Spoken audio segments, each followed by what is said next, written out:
Welcome to the D6 Family Ministry Podcast, a place where ideas, principles, and personalities come together to give you a ministry advantage that empowers the church and the home.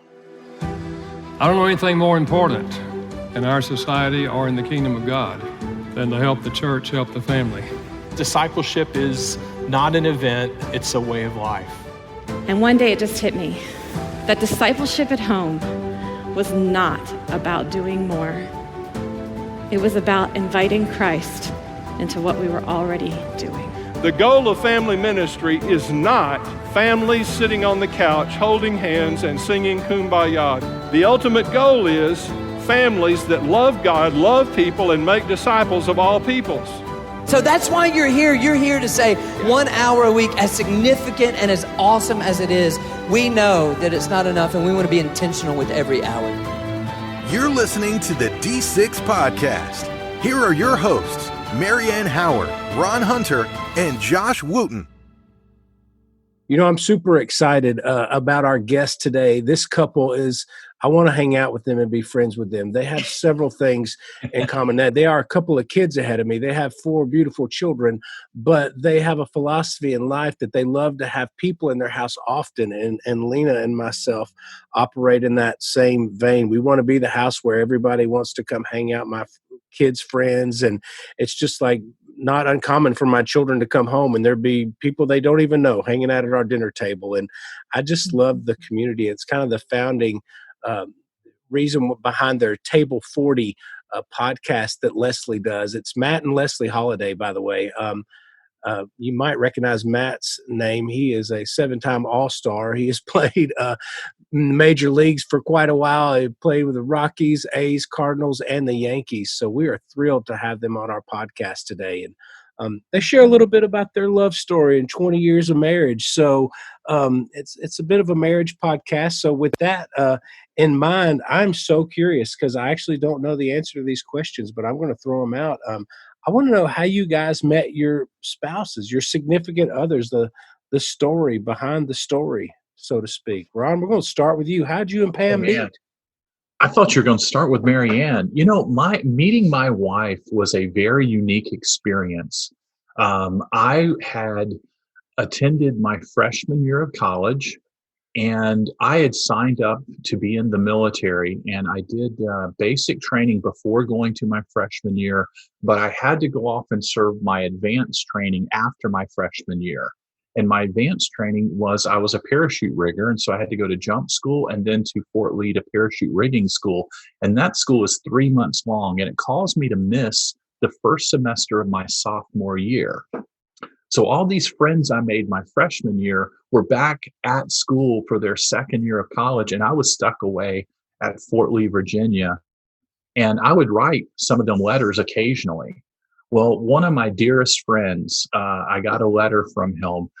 His name is Steve Face, and he is a listener of this podcast. And David Carlson is the other one. And they both wrote back and they said, hey, there's this new girl on campus that you have to meet. And I'll never forget those words.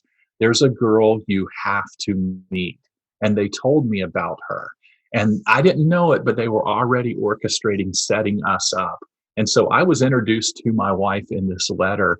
And so instead of driving straight back to home in Florida, I drove through Tennessee, which was quite a bit out of the way, in order to meet this young lady.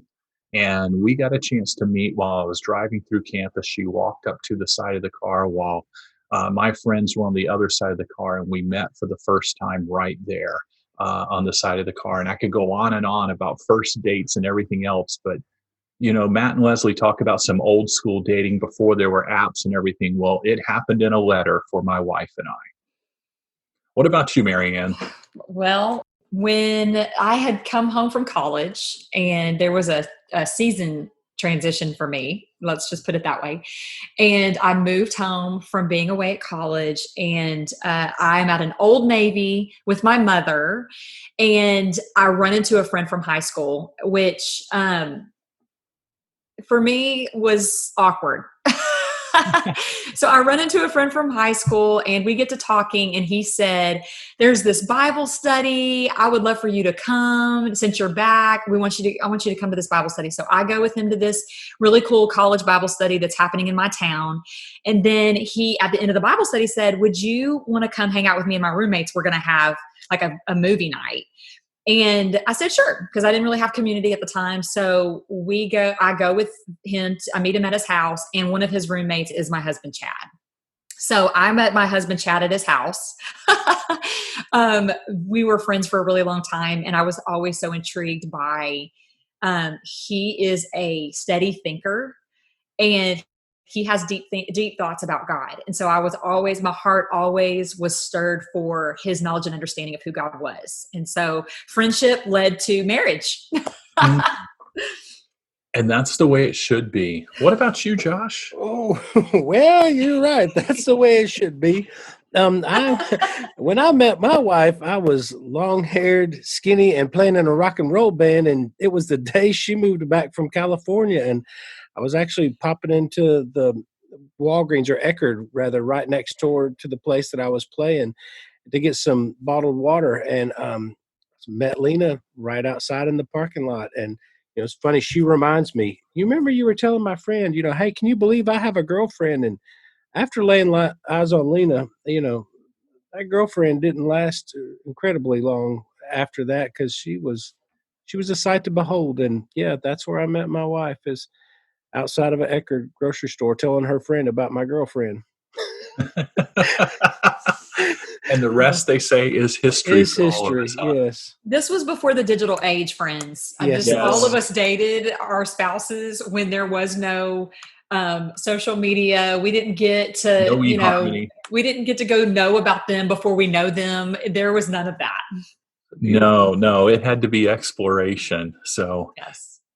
Exciting times for sure. And Matt and Leslee are, I'm just so impressed with the caliber of interviews that we have. Kudos to Casey and David for finding some incredible people. But Matt and Leslee, when you realize how accomplished they are in their fields, that they would take time to kind of lay bare their lives and just share in complete honesty some of the areas that they have struggled with and what they do together.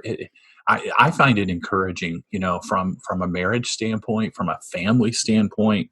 And when they talked about how popular they are. And Marianne talked about social media a while ago, and it does seem to be about how many people are following us and how many times somebody will retweet or repost or like, or, those areas. They used a phrase in there that I really, really love. They said, we like to keep our circle small. And I thought for people of their magnitude, the last thing I would think about is for them keeping their circle small. And so I want you to look for that phrase. I want you to realize what that means to us. What about you, Marianne? What about you, Josh? What did that phrase do to you when you heard it? I think wise counsel and being mindful of who gets to share sacred places in our lives is of great value. And I mean, they've lived a life that is very different. I mean, it's very public, and he's famous, and they have children. They raise children through him being a famous baseball player, and so I love that perspective that really speaks to humility. And I'm going to tell you guys, as we've come out of 2020, I hope every one of us have realized the value of community. And so community is very important. The enemy wants to isolate. That's his greatest tactic. And so I really love that they spoke to, keeping your circle small, but the value of the circle and what the circle does for our walk with Jesus. Well, I tell you what, let's jump into this interview and let's hear their thoughts, because they're going to walk us through what we've kind of introduced here. And we don't want to take any thunder away from that. So we're going to have a brief commercial break. We're going to listen to Matt and Leslie, and David asked some really good questions. And by the way, you want to hang all the way on to where he has the dating game questions at the very end, which I found pretty amusing, as he was asking, what do you think your husband or what do you think your wife would say? Because we don't always get to interview husband and wives together. And so that was kind of a real bonus. And we come back, we're going to debrief over all of this at the very end and what it means. And I've got a good number of notes. I'm sure Josh and Marianne do too. When we come back from the break, Matt and Leslee Holliday.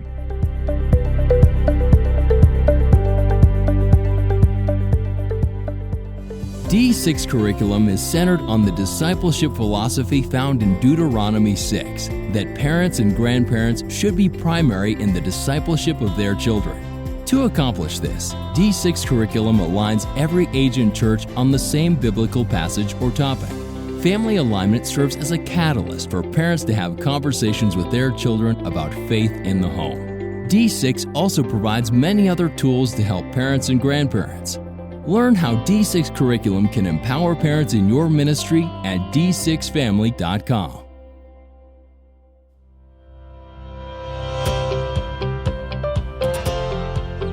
Today, I'm joined by Matt and Leslee Holliday. They are the parents of 4 kids and have a relatively new podcast called Table 40, where they talk to people and couples about Jesus and life. Many of you know Matt is a 7-time All-Star playing for the Rockies, A's, Cardinals, and Yankees, but today you'll get to see a different side of the Holliday family. Matt and Leslie, how are you guys doing? We're good. We're good. Table 40 is relatively new, coming out of the Sports Spectrum Network, our friends over there. I think you started it back in April. It's a really neat concept. And Leslie, I know this was kind of your baby. What does Table 40 mean, and why did you want to start this podcast? Well, Table 40, to back up a little bit, my friend Mallory, who works with PAO or the Increase Conference, we were having a conversation one day about just different vehicles of ministry. And I told her, I was like, it'd be cool is if someone from PAO, not necessarily this someone, but somebody else would start a podcast, because I think that that's a great vehicle of ministry, just to have conversations and just to help people that may be curious about Christianity, what does it look like, right? And so anyway, Mallory's like, yeah, that's a great idea. Why don't you do it? And then Matt had recently retired from professional baseball, and I was like, okay. And I brought in Matt to to do this with me, because I didn't want to do it by myself. And so anyway, the way we've lived, we've been married almost 20 years. And I would say it's something that's been very consistent over our marriage is over the time we've been married is just having lots of people in our house. And so we wanted it to be called Table, because we've had lots of fun conversations at lots of different tables over the last 20 years. And then 40 comes from Psalm 40, which is one of my favorite passages of scripture. And Psalm 40 is just beautiful. It's everyone's salvation story. Talks at the beginning. It talks about David's describing salvation and the fact that we're in this pit and we need a rescuer. And so I love that. I think that unifies everyone, that we can't, salvation's received, not achieved, and pulls us from this pit, puts us on a firm foundation, and gives us a new song to sing. And I just think that it's a beautiful passage of scripture that describes everyone's story and desperate need for a savior. So I thought that would be cool, to have conversations around a table that ultimately point to Jesus some way. And so that's sort of how it started. Yeah, and Matt, you've always been pretty outspoken about your faith during your career. Did it feel like a natural progression to go from talking about your faith on the baseball field to talking about it in the podcast world? Yeah, I mean, I feel like, in this pandemic, I've been coaching baseball with my brother, but we didn't really have much going on. And we were looking for something that has value. And we thought, you know what, this might be a fun way to reach people and reconnect really with a lot of our friends and try to find cool stories to tell people. And like I said, talk about Jesus and talk about leadership and talk. We cover a lot of things on the podcast that, I think people would be interested in, and just try to figure out what we think would be interesting and try to see if we can pull that off. So it's been fun. And yeah, like you said, it's a great way to share our faith on a platform where people can kind of come in and listen. Well, I'm going to flip your own podcast around on you a little bit. On Table 40, you always ask couples how they met. How did you two meet? Well, we met. She was in college. She was a sophomore at Oklahoma State, and I had just played my rookie minor league season, so my first season out of high school off in Arizona playing rookie ball. And I was at home in the off season, live with my parents, and we had a mutual friend, a guy I went to high school with, and a girl I went to high school with. They were dating. And she was sorority sisters with Leslee. And so she had thought that we might be a good match to go on a date. And so we were kind of set up. We were supposed to go on a date. It didn't work out a couple different times. And then we eventually met, and then we eventually went on a date. And so we went on one date, and then pretty much from there, we've been together ever since. So we dated a year. We were engaged for a year, and we've been married for 20 years in December. Was one of you playing hard to get? Was one of you really into it first? How did that go? Well, in all fairness to this story, we didn't have Instagram or anything like that. And so it was really a blind date, and I didn't go immediately. I mean, that's fair. She kind of dodged me a couple times, which I was just like, I'd never met her or didn't know her. And so she was, I don't know if she's playing hard to get or not, but it took a little while for us to get on that first date, but she was pretty active in her sorority, and I was actually doing nothing, but I had a job. But yeah, so it took us a minute to get connected. But once we did, it was we were together a lot after that. Yeah. Well, you've been married, was it almost 20 years now? 20 years in December. Wow, very cool. How has your faith changed since those early years of marriage to now? Dramatically. I think when we very first got together, both of us were, we had different backgrounds. Like I was raised in a church, basically from the womb. And so we went to, Sunday morning, Sunday night, Wednesday night. And so I had a lot of background as far as what to say, what to do, right? I understood the language and the culture of the Christian, what someone calls it, Christianese. And so anyway, I knew how to speak it, right? And so anyway, Matt wasn't raised in a church, but raised by amazing parents, and loved Tom and Kathy so much, but he wasn't raised in a church. And so when we met, I would say that it's fair to say that both of us were equally yoked in the sense that we were both experiencing Christianity kind of on the same pace, like more genuine about our pursuit, knowing Jesus. And I think that we were both kind of tracking at the same pace, even though I knew more about the Christian faith than he did. So when we very first got married, it was interesting because in pro baseball, you just kind of go where they send you. And so our first home was in a basement of the Wells house, and Matt was working a lot. We did not have a car. And so I read every Max Lucado book he's ever written. And so anyway, so my faith grew real fast, real early in our marriage, because I didn't have anything to do. So I would listen to Caleb and read Max Lucado books in the basement of the Wells house. And I mean, I just was just so interested in Jesus and learning about Jesus. And it just kind of was our marriage and our experience, like in isolation, so to speak, away from distraction of family and what was comfortable and all of that stuff, was a springboard for me as far as just really excited to learn more and more about the Lord. And I feel like you were the same way. Like marriage was it really propelled us to get serious about our relationship with Jesus.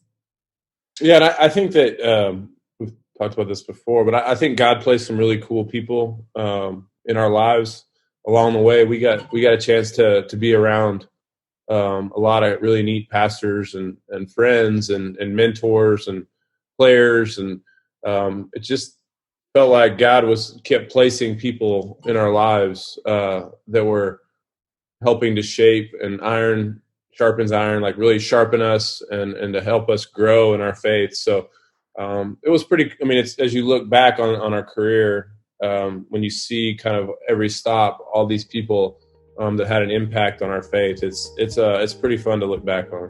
Mm-hmm. Very cool. Well, we're going to take a quick break, and when we come back, we'll be here again with Matt and Leslee Holliday.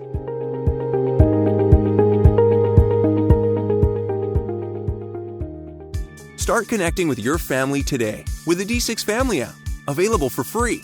Based on Deuteronomy 6, D6 is the leading voice in family ministry. Scripture teaches that parents are the primary disciplers of their children. The D6 Family app delivers resources that are updated weekly and designed to equip you for generational discipleship. Resources include family fun questions, weekly splinks, parent pages, family fun nights, foundational talks, the D6 podcast, and more. Connecting with your family has never been this easy or fun. Download the D6 Family app today. We are back with Matt and Leslee Holliday, the hosts of the Table 40 podcast. Leslee, I know you've been pursuing a degree in biblical studies, and which I think you're almost finished with. Is that right? Thank goodness. Yeah. Yeah, I am almost finished. Why was that so important for you? Why did you want to pursue that? Short version of a long story. I've always been involved in baseball ministry. As a wife, they have this thing called Baseball Chapel. And so it's sort of church for the athletes. And so the men have in the clubhouse, they have the stuff for the men, and then the women have Bible studies during the week. One particular situation happened when Matt was playing for the Cardinals. There was a couple, one of Matt's teammates was getting divorced, and I was very close with his wife. And anyway, long story short, we were at dinner one night, and I noticed, just observing the dinner, that she had partnered up for advice and for support with the girls that were not part of Bible study. And so I called her later, and I was like, "Hey, what's going on? Why didn't you tell me everything that was going on in your marriage?" And she was like, because she would attend Bible study regularly, right? But she would never tell us what was going on at home. And it really bothered me. And I asked her, I was like, "Hey, why didn't you come to me about this stuff?" And she was like, "Well, I just felt embarrassed, and I just didn't feel like that was okay to have these kind of struggles at home." And so there's something in my heart that changed that night towards ministry. And I really wanted to know more about ministry, and why can't the mess come to Bible study? Why is it that we feel like we have to be so put together before we, I don't know. There was just this thing that happened in my heart that night that I really wanted to learn more about ministry as a vocation. And so I knew that I needed to go to school. And so I did. I went about 2 days after we had that conversation. I called a friend and I was like, "What do you know about online school?" Because I obviously can't go. I have too many kids and we move around too much, all that. So I started this online degree, and it was a great decision. I love it. I'm almost done. It's taken me forever. The school's been gracious with my timing on it, because we've got kids, we've moved, we've done all these things. And so, but yeah, I graduate in May, and it's been such a joy to go and learn. And you realize how much you don't know. You realize how much that you needed to know about Jesus. And it's created a major posture of humility for me. And I'm glad, because I needed that. I needed to learn. Ministry is always ongoing, and we're always learning. And that's very cool to hear how that is going on. Kind of on that same note, Matt, I talked to Adam Wainwright several years ago, and this is when you were with the Cardinals, and he said there's some amazing discipleship that goes on in the Major League clubhouse. Now, as fans, we often think of you guys as athletes, competitors, all-stars, but disciple might not be one of those first words that comes to mind. What spiritual growth did you see coming out of the clubhouse when you were playing? Well, I think in particular with the Cardinals, I think it was a lucky, well, I shouldn't say lucky, a divine time where we had a lot of Christian guys in the Cardinals clubhouse. The majority of my career, we would have a Bible study, like a real, kind of deep Bible study, and we'd have 10 or 12 guys, which is pretty rare. I've been on teams where we've had one or two. To have 10 or 12 guys in one clubhouse on a roster of 25 guys was pretty awesome. And you have guys like Adam Wainwright and some of the, Jake Westbrook and some of the guys that we had, and Lance Berkman, and I'm going to leave guys out, but when you have those kind of guys that are really, really good guys and people respect, and they're hard workers and competitors, and they're also, genuine followers of Jesus that share their faith in an amazingly gentle way, that I think a lot of young players, when they go through rough times, they would come to guys that had treated them like that, and they knew where they stood. And so we saw a lot of guys that Jesus moved in our career and on our teams, that we got to see really cool transformations, and we got to see, like you said, guys making a decision to follow Jesus and then needing discipleship. And so we got to see a lot of really cool stories of God working, and he invited us into some of those stories. And that was probably the most gratifying part of my career, was just kind of seeing guys come to know the Lord and in our presence that we got a chance to play a very small part in. And so it was a really cool, like I said, the Cardinals situation for me was a lot of amazing stories and a lot of just really growth. And Adam and I used to share a room, or we'd get adjoining rooms on the road, and we just really kind of tried to get guys to come hang out and come do Bible studies, and it was pretty fruitful. God used that in a really cool way. So it was, like I said, it was a tremendous opportunity for us to be part of God's kingdom work. Well, as a Cardinals fan, I would also call that a divine time, but probably for a different reason. And I probably just lost all the Rangers fans and Cubs fans, but that's okay. I'll get your emails later. Well, you mentioned evangelism, and I know that's something that you two are very passionate about, but evangelism isn't easy for any of us. What encouragement would you offer to those who want to share the gospel with their coworkers and friends, but they just feel so awkward doing so?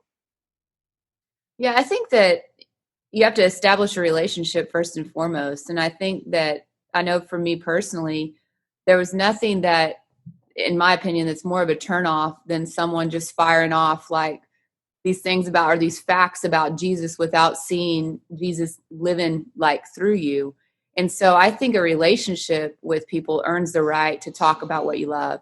And, and I know me, like my personality's always been like, if I love Mexican food, if I eat at a good Mexican food place, like everyone's going to know about it, but they know that I love Mexican food first. Right. So anyway, so then they're like, oh, well, Leslee loves Mexican food, so she's going to be my expert on this. And so I think that where we go wrong as believers is we don't invest well with the people that are around us, in just genuinely pursuing friendships and relationships. And so therefore, when we talk about something that's near and dear to our heart, it just doesn't have a lot of weight.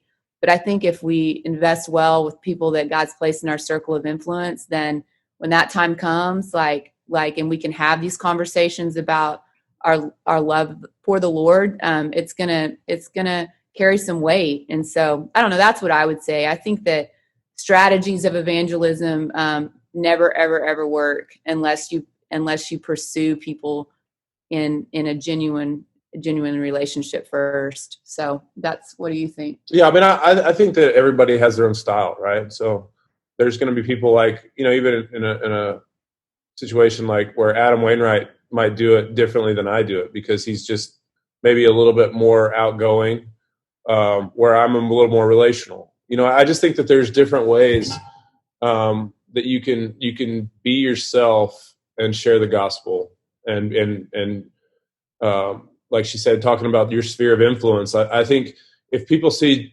genuineness in how you treat them and love them and show them respect and kind of in their own time, I think that people, like she said, when something comes up in their lives, those are the kind of people they turn to, and they want to see you live it out, and they want to see the fruit of the Spirit in you before it becomes appealing to them, in my experience. So I would just say that people loving people genuinely ultimately will give you a chance to share your faith. And I know that sometimes it means planting seeds and not seeing that growth till later, which I've read stories, and people have used your name, Matt, where they said that they didn't get it at the time, but you had invested in them with that relationship and you had shared your faith, and later on it clicked and they went back to that conversation. Well, Matt, your career was an industry that's really performance-based. in an industry where worth is sometimes measured by stats, contracts, awards. How have you helped your kids see that their identity and worth are in Christ? Well, I think that is a struggle of the professional athlete. I mean, I think that there is a part of trying to achieve and trying to be great in sports that breeds selfishness, that breeds worried about your stats and worried about what people think and worried about what the fans think and living up to your contracts. And so I think that is something that can be a real struggle for athletes. But I think, at least for our kids, trying to show them, I guess, an example of what it's like to love your wife and love your family and to love your teammates and to really keep your circle small. And I think that was something that I always try to do was I didn't listen to the radio and I didn't read the newspapers, and just try to keep as much as I could in our tight little family circle and try to just really, I guess, keep your eye on the prize, like keep your eye on your teammates and trying to be a good teammate and trying to play the game for the right reasons and try to play the game hard because God gave me this ability and try to play with no regrets. So hopefully I set a good example. And then now that I'm not playing and they're getting a little bit older, kind of talking to them about some regrets that I did have and sharing them some of the shortfalls or where I came up short. And when I played that hopefully will give them a step up if they get a chance to pursue pro baseball as a career. So like I said, I just try to live it out. And then now that I'm not playing, just give them as much advice and share with them kind of where I didn't do it right, to try to help them. With the craziness of the world that's going on, the pandemic and still quarantine to some extent, you've got 4 kids. How have you been intentional about discipleship in your home with those kids? That's something that I actually was praying about that this morning. Like, how can I do a better job with the kids and being intentional about discipleship? And so I think that actually Dee Pools taught me years ago that more is caught than taught. She taught me that little phrase. And I think she's right. And I think for us, like, we host a Bible study on Wednesdays for gals and Sundays for the baseball team, and the kids come to that. I think the kids see how we do value our relationship with the Lord, and I see that they're starting to value their relationship with the Lord, which is really cool. Just to be completely transparent, like I do want to do a better job of intentionally discipling them, like helping them understand like where to go in the Word of God when they're struggling with things. But we do have a lot of conversations when life is hard. Like, I point them to Jesus. And like Ethan, our 13-year-old, came into my office the other day, and he was struggling with some football stuff that's going on. And I was like, hey, bud, I said, you're not loved here based on your performance on the football field. And I said, what I want you to do is develop sort of a creed for your life. Like, what do you think Jesus thinks about you? What do you believe? And so that was a cool conversation. And I said, lots of people so they're going to tell you who you are, but who do you think you are in light of what God says? And so we sort of walked through, like, who is Ethan, and what's Ethan's identity? And it was a neat opportunity. So I don't know. I wish that I was better, or I don't wish. I'm hoping and striving to do a better job of intentional discipleship in our home. But right now, it's more is caught than taught, and then taking advantage of conversations when they do happen and point the kids to Jesus. But I don't know. I get on Instagram sometime and I see these moms, like, teaching the kids the Roman road and all these things. And I'm like, I probably should do that, but we haven't done that here. So anyway, but we do talk about the Lord an awful lot. Like she said, on Sunday nights, we'll have, 20 to 25 guys here, and the boys, the 2 older boys come to that, and Leslie and I lead a study, and it's conversational, and so I know that's impactful for them. And so like she said, we could do a better job. I think anyone could say that. But trying to love each other and to show love, I think, to people and to help them understand what that looks like, I think has been a good strategy for us. Yeah. Love God, love people. Well, since you guys are about to hit 20 years of marriage, I thought we'd end with something a little bit fun. I don't get to interview couples too often, so I thought we'd try something different. Do a little bit of like the newlywed game, but we're going to call it the 2 decades of marriage game. I have some questions for you about the other, just to see how well you know each other. So we'll just do a little rapid fire and see how it goes. Leslee, what pitcher did Matt hate to face more than any other? Ooh, he played a really long time. Early, Brandon Webb. Late, I don't know. I mean, you got really good. Brandon Webb for sure is the answer early. I don't know. We'll say Garrett Cole because, I love Garrett so much. You did? Yeah. Wow. So, Matt, what would you say the answer is? I would say, yeah, Brandon Webb was, early Rockies days when the Diamondbacks, when he was winning a Cy Young and he was kind of top of his game was difficult for right-hand hitters. There was, Jake Peavy, all the greats, I guess the guys you face the most in your division. Butler from LA. Bueller. I never faced him. Oh, you didn't? No. Well, I felt like I watched that game. I don't know. Here's the deal. To be completely honest with you, I paid attention early in Matt's career because I had one kid. And then when Ethan rolled into the picture, I did okay paying attention. But as his career progressed and we had 4, I watched highlights. And so I had a difficult time. I wasn't too locked in towards the end. Oh, Jake Arrieta gave me a hard time. I had bad numbers off Jake Arrieta when he was with the Cubs. And Matt, to be fair, you do not have any hits off Bueller, just for the record. I don't think I've ever faced him. Exactly, yeah. I imagine that would be tough. Everybody else seems to have a hard time with him. So technically I'm over. Yeah. I'm also batting 1,000 off of him. So yeah, my bad. I should pay attention better. Yeah, I think he's like 19. So anyway, Matt, if Leslee has the remote, what channel is she turning it to? Well, she never has the remote, but if she did, she just doesn't watch TV. She watches HGTV. If she had something to watch, she would watch HGTV. Yeah, that's true. Yeah. My wife is going to love that answer. Leslee, what is Matt's favorite junk food? Oh gosh, he eats so healthy, it's obnoxious. And so I would say it's really obnoxious how healthy he eats. Like he's like a disciplined. Anybody that struggles with diet, don't be friends with Matt because he's just so good at being disciplined. I'll tell you what he does that's crazy is he'll have a scoop of peanut butter every night before bed. And so that's how he gets wild. That's his dessert. So junk food isn't really a thing for him.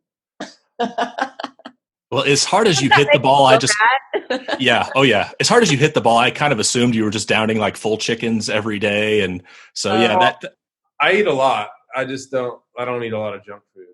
I was hoping to find Superman's kryptonite, but it did not happen. Matt, what has been Leslie's most enjoyable class during her biblical studies program? Ooh, the Romans class. Yeah, that was a good one. Yeah. I remember talking about the Romans class a lot. Honestly, she's enjoyed most of them. There's been a few where she's like, I can't wait for this class to be over. But I don't see how this applies. But I would say any of them that were sort of learning more about. You had a Jesus class, like learn about the whole. So I would say that one probably. Yeah, I've just so enjoyed school. Yeah, Romans, the chronological life of Christ. And the one I'm in right now is awesome. Christian doctrine. So good. Great teacher. Leslee, what's the weirdest thing Matt has autographed? Oh, I can answer that for sure. We sold this car once and we were at a charity event and this woman comes in and she says, hey, can you autograph my seats? And she has a Sharpie and those like leather seats and he went outside and autographed the seats. I thought that was a little bizarre. So that was weird. Yeah, that was weird. Matt, would that be top of the list for you? I'd forgotten about that. Yeah. It was strange. We were doing an event and I had just recently traded in this car and I traded it through a guy in St. Louis. And of course, I'm sure he probably used the fact that I owned it to sell it. And yeah, she came and brought the car and wanted me to sign the headrest, which, yeah, I had forgotten. That was strange. Yeah, that was weird. Well, this question is like just completely coincidental that's right here. But Matt, what was the first car that Leslie owned? Well, her first car when I met her was this green Mustang. I think she had one previously, but I didn't know about that. I didn't know that one. But her grandpa bought her a dark green Mustang, not the super fast one, but just a kind of I don't remember what year it was, but it was a dark green Mustang that her grandpa bought her. Yep. And a final question for both of you, and I may kind of cheated and know the answer to this, but what was your first meal after you got married? Ooh, buffalo burgers and cottage cheese. That's right. It was it was on our way to Colorado in a snowstorm off the side of the road at a Cherokee Trading truck Post. stop. Yeah. Yeah. And it was memorable. Mm-hmm. There might have been some fruit. I feel like there was like a side of fruit salad or something, but like the kind that had the cherries. That they just poured it out of the can. Mm-hmm, like Dole or something. But I will say I still love buffalo burgers. We were ahead of the game on that deal. Buffalo is really Agreed. become a thing now. Well, that is that. Audience, will let you be the judge on who did better in that competition. But their podcast is called Table 40. Matt and Leslie Holliday, thank you so much for joining us today. Oh, it's fun. Yeah, thanks, Dave. Appreciate it. Yeah.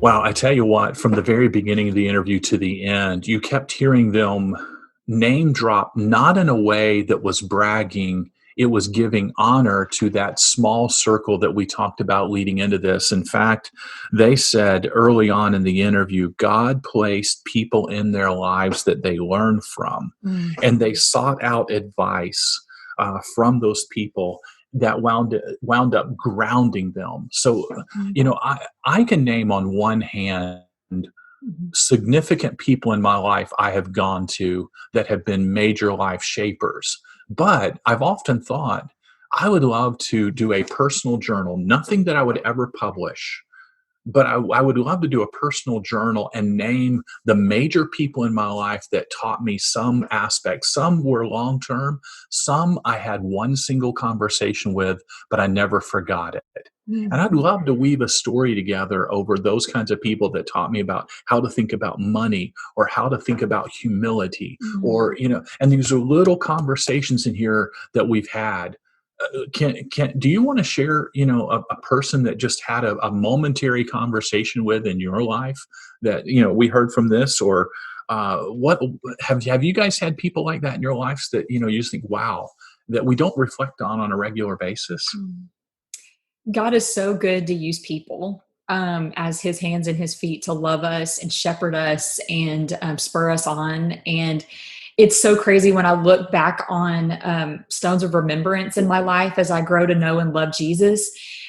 He's always had a spiritual mother for me. As a woman, God has just always had incredible godly women who are ahead of me in season that have gently come alongside and played a huge part in my sanctification and played a huge part in me understanding God's word, becoming a mother, becoming a wife, becoming a mother, becoming a minister, becoming a friend.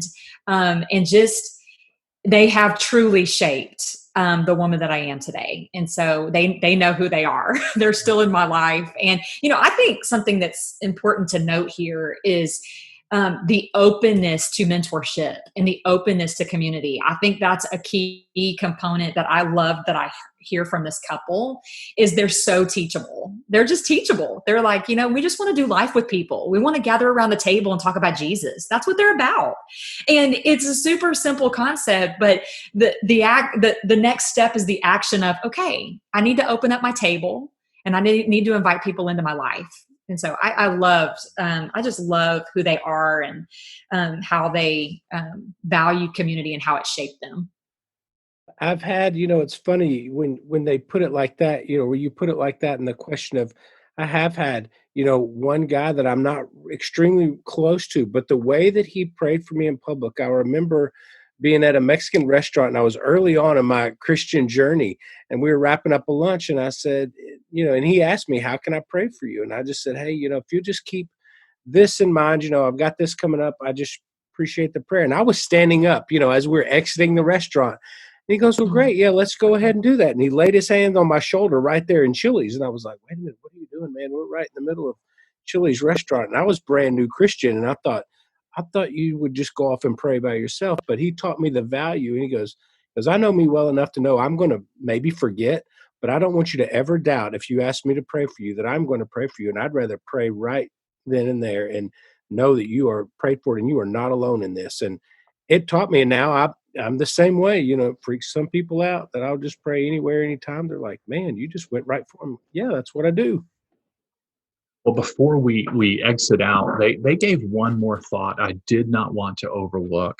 They were talking about how they speak into their kids' worlds. So this circle being tight, the people they've invited in to teach them, but as they've taught their kids, this is a guy who has put on a major league MLB uniform and gone out and he would quickly say that when we speak to our kids, we don't speak about batting averages. We don't speak about what they do. We speak on who they are.